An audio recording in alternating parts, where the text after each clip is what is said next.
সোনার যে পরিমাণে দাম বেড়েছে, তাই ভাবলাম মেয়ের জন্য আজ থেকে কিছু কিছু করে গয়না গড়িয়ে রাখি। দেখো তো গয়নাগুলো কেমন হয়েছে, ওকে পরে কেমন লাগছে সেটা জানিও। ওর এক্সাইটমেন্টটা কতটা দেখতে পাচ্ছ তোমরা সবাই। চল, হ্যালো এভরিওয়ান, আমি মেকআপ আর্টিস্ট মিলি চলে এসেছি আবারও একটা নতুন ভিডিও নিয়ে। তবে আজকের ভিডিওটা একটু অন্যরকম, তোমাদের অনুরোধ রইল পুরোটা দেখার জন্য।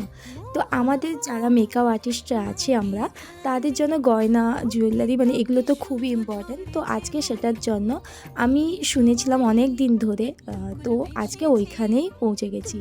স্প্ল্যানেট থেকে মেট্রো করে আমি চলে গেছিলাম গিরিশ পার্কে। গিরিশ পার্ক থেকে 5 মিনিট হাঁটা পথ ধরে একটা গৌরানঘাটা বলে একটা জায়গাতে, ওখানে গেছিলাম।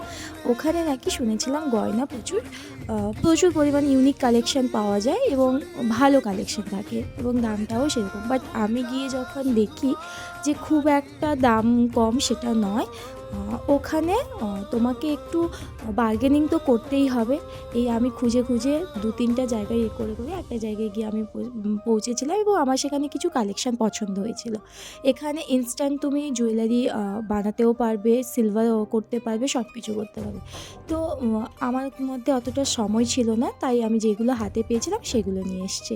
তো দেখো, আমি আমার মেয়েকে এইটুকু আমি কালেকশান তুলেছিলাম।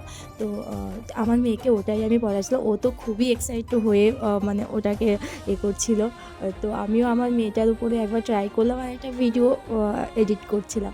তো ও এসে পৌঁছে গেল, মা আমাকে পড়াও। তো তোমরাই দেখে বলো ওকে কেমন লাগছে। ও তো এইসবে পাকা বুড়ি একটা। তো যাই হোক, তোমরা যারা যারা গয়নার সন্ধান খুঁজছো বা ওখানে গিয়ে ভাবছো যাবে, তো আমি একটাই সাজেশান দেবো, ওখানে বার্গেনিং একটু করো। বার্গেনিং ছাড়া তো পসিবল নয়, নইলে নর্মাল যেরকম দাম থাকে ওর থেকে বেশি বরং কম না, তবে ইউনিক কালেকশন পাবে, এটা আমার কথা। চলো আজ